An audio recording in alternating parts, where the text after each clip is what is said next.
Hi everyone, and welcome back to West End Best Friend. And today we're talking to a very special guest from the cast of The Lion, the Witch and the Wardrobe, currently on tour around the UK, playing Aslan. It's Chris Jarrod. Welcome to West End Best Friend. Hey, thank you, Callum. Glad to be here. Glad to have you here. First of all, before we start talking about the show, how are you doing at the moment? How are things? Things are grand, thanks. I mean, spirits are high in spite of many obstacles that are being thrown in the face of every touring theatre production at the minute. Yeah. But it's a really strong group. We're a large company. There must be close to 40 of us traveling weekly with each other. And as you can imagine, the bonds that are made are really quick, strong, and there's a lot of high spirits, a lot of support. We're very glad to be working, I guess. We're very grateful to be back in theatres around the country. Yeah, that's really wonderful to hear. And I'm sure audiences feel the same way as well. We feel grateful to be able to be seeing these shows again now. And theatres have been open for a few months and they're going strength to strength to strength. How does it feel to kind of be a part of some of the first shows that are touring again? How is that? It's really promising and really reassuring. I mean, from when we opened theatres back in, was it May last year? Yeah, May, June, July, everything started opening up. Yeah, and it was definitely a rocky road. I'm sure it's been hard for productions to sort of stay afloat. Of course. But now we're seeing that this show is fantastic because it's a family show. We are reaching a really sort of broad range of audience across demographics and generations. Mm-hmm. It's full of spectacle, so it really feels, I'd imagine this would be a really satisfying number. After 2 years of potentially not going to the theatre, this will tick, I guarantee, all the boxes of what you want from a theatre show. Yeah, it's very impressive. I've seen some pictures and it looks incredible. The design looks brilliant. But before we talk more about the show, The Lion, the Witch and the Wardrobe specifically, this is a classic story and I'm sure many people grew up with it. But for people watching that don't know The Lion, the Witch and the Wardrobe, can you give us the briefest of synopsis that you can to kind of give people a taste of what to expect? Yeah, okay. Well, there are two worlds. We start in the real world where we meet our heroes, the Pevensey children who have been relocated. This is wartime. They're relocated to Scotland, where I am at the minute. Mm-hmm. And they come across a really mysterious man called Professor Kirk. And fans of the Narnia series will know him to be one of the first to visit Narnia.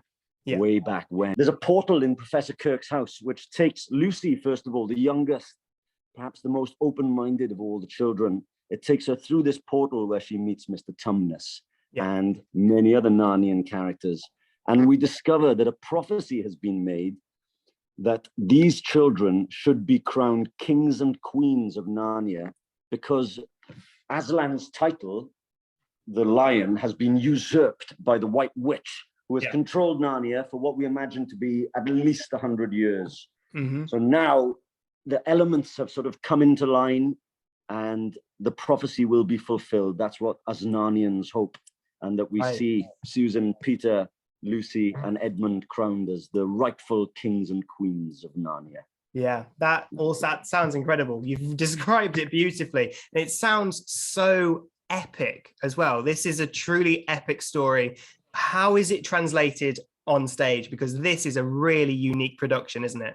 And there's such a wealth of information that has to be condensed into this 2-hour show that's going to be sort of attractive to our audience. Right. So what we've been left with, hopefully, is the core, the humanity of the story, alongside some real exciting spectacle. We've got flying puppetry, a lot of actor musicianship, like you'll have seen in Amelie. There's some great dancers in the company.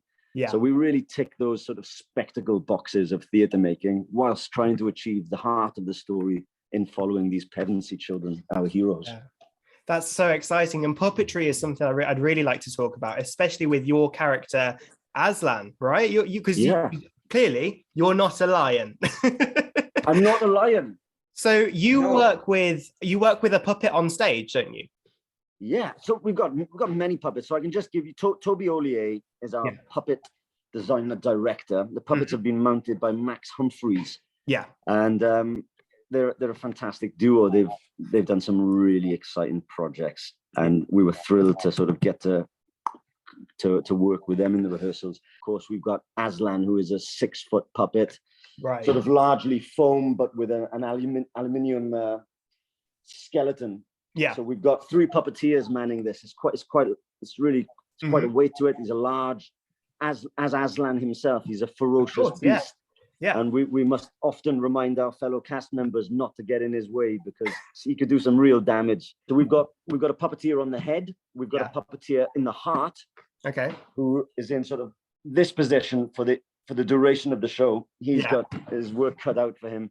And another puppeteer on the tail. And the 3 of them alongside me, who sort of embodies the humanity of Aslan, taking on the dialogue and the sort of interactions with the characters. Okay. The 4 of us have to find this sort of happy space where we can create sort of an aesthetic, a sort of pretty aesthetic of how we negotiate each other, but also finding a shared focus. A lot of the work in rehearsals was trying to just unify us, I suppose. Yeah. It was trying to create the illusion that we are one being rather than 2 separate entities. Right. So that's what I wanted to ask, is what was the rehearsal process like, and you kind of forming that connection with the puppeteers, because you're 4 of you need to play one character. How was it forming that kind of bond with the puppeteers and this inanimate object being brought to life? Well, we were given a gift that before we started rehearsing, we had an opportunity to visit the puppet maker's workshop, Max's workshop, which is absolute chaos. I've never seen anything like it. I can imagine. So much there. Yeah. Really organized chaos. It was clear that he's on top of his game and he knows what he's doing, but it was quite a sight the first time I stepped in. And he gave us 6 hours to play with Aslan.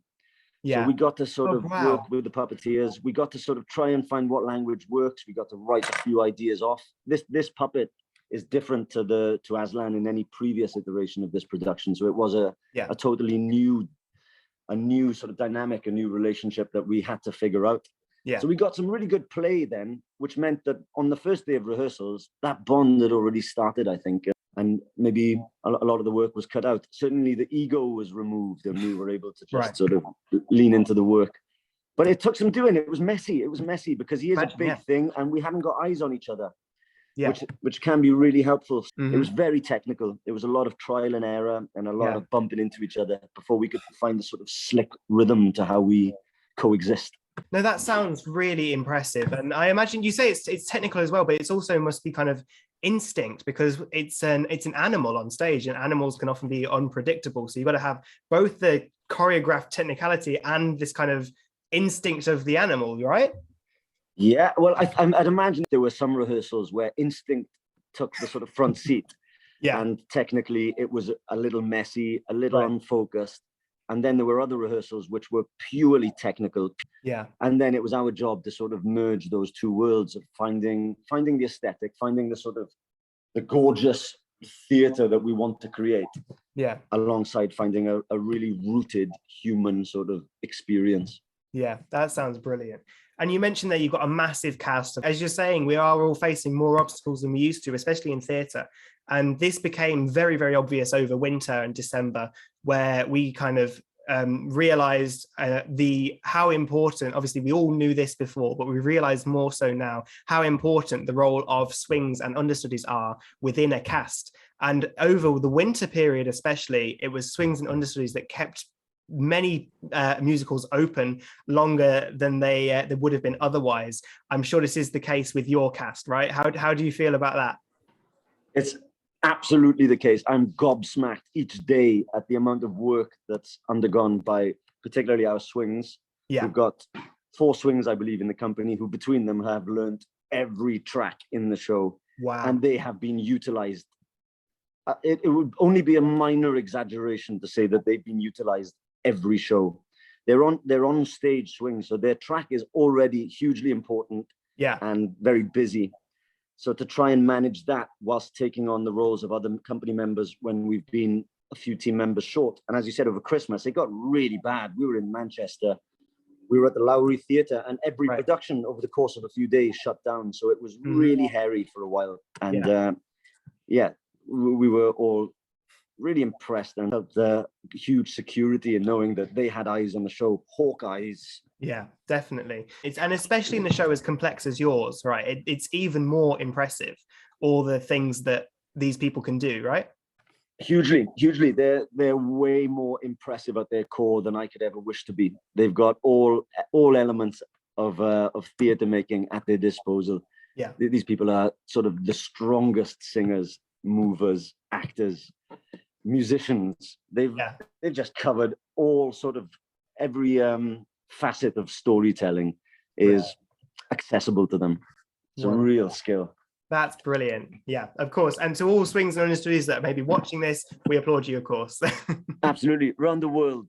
Yeah, of course. So you guys are on tour now. You're currently in Glasgow, is that correct? You got it. As we're talking, you're currently in Glasgow, but you're about halfway through your tour. Are there any places that you're still really looking forward to going to, especially? Yeah, there's quite a few. We're gonna be in Bristol quite soon. We're back down south. We've got Birmingham next week, of course. We'll be near London for a few weeks, which will be great for me. Myself and my partner Audrey have an 18-month daughter. We live in London, so that's going to be a different dynamic. We're all on the road together at the minute and managing that, which is hugely exciting. It's given us fantastic photograph opportunities, but there will be something to be said for being home. Yeah, I can imagine. Oh, that's lovely. I'm sure everyone in all those places and more are so excited to be seeing you guys on tour. And if they aren't already, then make sure you book your tickets at the West End Best Friend website, westendbestfriend.co.uk/tickets. Had to get that in there before we finished. That's where I'll be getting my tickets too. You're going to see it as well? I'm going to go, yeah. It sounds fantastic. It does. It sounds really good. I'm sure that the guy playing Aslan is really good as well, I've heard. I've not heard that, but I'll take your word for it. Well, thank you, Chris, for taking the time out of your day to come and chat to West End Best Friend. We loved the show when we went to see it. It's going to be brilliant. So everyone out there, book your tickets.